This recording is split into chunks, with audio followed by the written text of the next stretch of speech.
interview Ousmane Sonko. donc déglu naa tamit je pense jour bi ñuy koy wàccee. fii la ñu fekk xam nga jour bi ñu koy bi info bi di daanu. bi ñëpp waxee ne caisse noire bi moo tax ñu wàccee ko. je vous avais dit que ne. mën na am bokk na ci motif yi waaye motif bi gën a tax ñu wàccee ko. bokk na ci les exigences du FMI. FMI nag ci ay jagleem. warul wax ci politique. loolu bokk na ci li nga xamante ni mooy mission am amul mission politique. amul mission politique mais dafay am souvent ay exigences politiques. exigence politique yooyu noonu bokk na ci soo demee fu mel ni Grèce. soo demee ku mel ni Italie. soo demee ku mel ni Argentine à chaque fois que mu demandé ñu laaj ko wala état nekk ci crise moom dafay exiger à ce que ñu trouver un interlocuteur docile. un interlocuteur docile mooy maanaam koo xamante ni kat ñoom li ñuy saytu li ñu bëgg. exigence yooyu noonu moom dina ko def maanaam koo xamante ni kat du la première personne à servir. nekkul le peuple mais la première personne bi ñu war a servir mooy. FMI. FMI nag. exigence am mooy lan. li tax a jóg FMI mooy boo lebee nga fay. moom nekkul état bi lu muy fayee moo ko am solo mais. ñi nga xam ne dañoo lebal naka la ñuy fexe. ba ñu jotaat seen xaalis. même booy takk booy système sanitaire bi buy feebar bay nërmeelu. yoonam nekku ci na nga takk biir ba nga xam ne da nga doon def ci santé bi dootoo ko mënati. pour ñi lebaloon mën a fayeeku. li nga doon jàppale néew ji doole ji ba nga xam ne facture yi dina yomb. jaratu ko na fexe ba ñi lebaloon fayeeku. nga gis domaine yu bari les exigences du FMI mooy nañu fexe ba ñi lebaloon xaalis seen partenaire lañ koy tuddee mais man tuddee ko client. kooku jotaat xaalis bi donc da ngay gis ne li muy exiger mooy lan. nañu trouver un interlocuteur boo xam ne ñoom li ñu bëgg seen ay exigence dina ko def et en termes de s'il faut comparer la personne de Al Amin Lo ak Ousmane Sonko c'est très facile de savoir que ne Al Amin Lo est plus docile que Ousmane Sonko parce que Al Amin Lo il a grandi il a fait tout son chemin dans le milieu économique. milieu économique nag day am lenn loo xamante ni. peut-être déformation professionnelle lay doon mais banque yi li yitteel banque yoonam nekkul ci jàppale nit banque yi yépp li leen tax a jóg mooy nañu fexe ba ku ñu lebal mu fay la booy jël sa xaalis bi ngay yóbbu hôpital nag bi ngay yóbbu sa jabar hôpital mu accouché nga fay leen ko yi seen yoon nekku ci nañ jot seen xaalis donc c'est des gens yoo xam ne aguerris dans le système économique donc man j'ai écouté l'interview de Ousmane Sonko. L'interview a duré 17 minutes da ngay gis que ne li leen tamit il faut saluer le professionnalisme li saa wax sànq c'est des gens très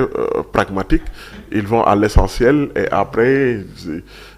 dem seeti leneen nekkuñu ñun ñi nga xam ne ñun dañuy jàpp ne interview 17 minutes dafa gàtt tubaab bi pour ñoom interview 17 minutes lu nit ki bëgg a wax journaliste bi mën na ko waxloo parce que soo seetloo ñun suñu genre émission yi sama genre gi il s'éloigne plus du sujet que dans le sujet c'est-à-dire dañuy tijji ay fenêtres parfois ñu jël ñi nga xam ne dañu am habitude di déglu Juan Gomez je dis à tous les journalistes que da leen di déglu Juan Gomez c'est quelqu'un qui est très fort dans le cadrage médiatique li tax ñu woo la boo ko naree teggi rek mu indiwaat la parce que quelques minutes la am il a juste moins de 2 minutes pour nga war a wax li nga war bëgg a wax yépp donc kooku ku ñu yónni yàkkamti la amul jotu jàdd mais soo seetlee interview Ousmane Sonko ñaar ñoo ci ëpp solo sooy seetaan parce que interview boo gis sujet yi ñuy débattre mën na bëri mais dafa am loo xam ne moo tax a jóg kiy def interview bi ak kiy def lu interview bi li leen tax a jóg boo seetaanee émission Ousmane Sonko bi yëpp da ngay gis que ne RFI ñoom les motivations mën nañu bañ a bokk li ko taxoon a jóg ñaar la mooy lan li ko taxoon a jóg lu ëpp mooy lan parler de la relation entre Diomaye et Sonko mais aussi parler de l'homosexualité ñaar yooyu ñoo taxoon a jóg RFI bokk na sujet phare yi nga xam ne moom la bëggoon mais da ngay gis que ne Ousmane Sonko moom ñaari ko taxoon a jóg mooy parler de la dette mais aussi parler de l'homosexualité de la position du Sénégal bon suñu ñëwee ci émission bi li mu wax je pense que ñëpp dégg nañ ko li mu wax ci dette bi moom ëpp am ñaar yi il faut que nit ki appesantiru ci li mu wax ci dette bi gis nga cette restructuration de la dette là c'est une patate chaude entre les mains de Diomaye patate chaude pourquoi parce que Ousmane Sonko loo ci dégg ba dégg après Ousmane Sonko et ses partisans vont dire que ne bi Sonko nekkee primature moom bañ na ba fu bañ yam saa balay passé semaine bële man ak moom dañoo werante fii lu yàgg sur la restructuration ajustement structurel ah ñu wax saa ñi mu jàpp mooy mu laa la wax moom la Sénégalais yi di jàpp lu bëri dinañ ne saay Abdou Diouf moom war ba mu ko nangoo ba ñëw la war a xam moom moo ko nangu moom la ñuy wax léegi nag Sénégalais yi ils vont dire que à Diomaye que ne loo ci dégg ba dégg Sonko bi muy nekk primature restructuration moom même bu fekkoon kii na ñëw amul bañ na ko ba fu mu mën a yam mais c'est une patate chaude entre les mains de Diomaye naka lay def ak loolu c'est le plus grand défi de Diomaye mooy nan lay mën a fexee ba nga xamante ni kat du ci nguuram la restructuration de la dette di am moo tax Diomaye lu mu mën a góorgóorlu na ko góorgóorlu parce que loolu way la boo xamante ni moom rek moo koy séddoo ak boppam Sonko du ci jël wàllam est-ce que yaa ngi comprendre donc restructuration de la dette c'est très important et Ousmane Sonko wax na ko tey jii nee na ban engagement la régime bi nar a jël auprès des partenaires économiques par rapport à la restructuration de la dette mais tubaab bi daf ko wax lu am solo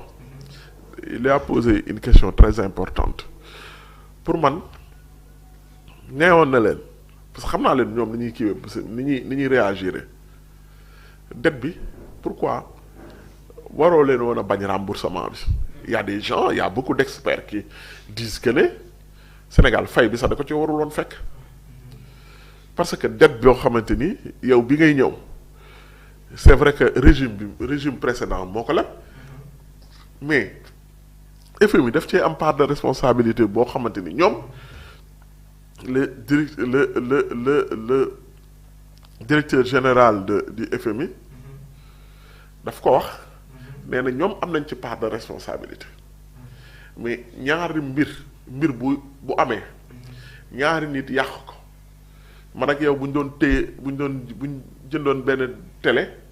bu ñu jaayoon benn télé war koo yóbbul Saa Wolof mi ñu jàppoo télé bi télé léegi sax amul jàppoo ñun télé yi njëkk yee moom dañ daan jàppoo benn nit antanu ko ñu jàpp télé bi wadd suñuy loxo ñu ne ñu fay man maay fay wala ñun ñaar ñooy fay. mais est-ce que bokk na tamit ak FMI mi nga xamante non bu dee moom am na part de responsabilité parce que FMI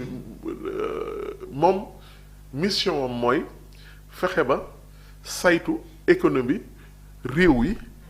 partenaires yi mu ñu téye ko ci loxo yu mucc ayib bokk na téye ko ci loxo yu mucc ayib mooy lan nga éviter ce qu'on appelle la dette odieuse ce qu'on appelle la dette cachée waruloon am parce que quoi qu'on puisse dire un auditeur FMI rôle auditeur la am ñiy auditer entreprise yi bu dee am na lu ñu triant di ko nëbb ñoom ñu ñëw certifier ko gis ko waaye certifier ko am nañ ci part de responsabilité. est-ce que FMI rek moo war a dafa tax ñeneen lebal. non FMI ñaar la FMI day leble ak un taux très bas. Mais aussi il se porte parfois pas garantie autant comme assurance mais dafay certifier ne lii wóor na moo tax ñële di la lebal c'est pour ça que ku am un programme ak FMI ak ku amul un programme bu FMI taux yi leen di leblee du bokk est-ce que yaa ngi dégg bu baax diw bu ñu jëlee diw bu jugee fële ne la lebal ma xamoo ko ci aadama xamoo ko ci awa mën nga hésiter mais bu la Saa Wolof mii nga xamante ni ñëpp xamal ko ak jub ñëw indi ko loo xam ne man kii kat ku jub la ku wóor la dama koy wóolu parce que Saa Wolof laa wóolu xaw ma ko mais sama bokkul FMI dafa garantir ne dette bi économie Sénégal lu wóor la moo ngi ci loxo ñu bëri économie ñu bëri dañuy wax le taux d'endettement la dette du Sénégal le taux d'endettement ñoom régime bi muy ñëw dafa fekk 70% du PIB en 2 ans ñu ne en 2 ans ñu vérifier ñu ne yegg na presque près de 99% du PIB mais ñu bëri parfois dañu jàngul économie dañuy def erreur yu graaw da ngay dégg ñu naan parfois da nga koy dégg da nga koy dégg parfois bon waa Pastef fi dañuy am problème pour tontu alors que loolu moo gën a yomb ñoom nee nañ da ngay dégg parfois ñi nga xamante ni c'est des activistes bëgguma wax tur mais amuñu xam-xam te gëstuñu ci économie ñu naan yéen li Macky leb li Macky leb en 12 ans moom ngeen leb en 2 ans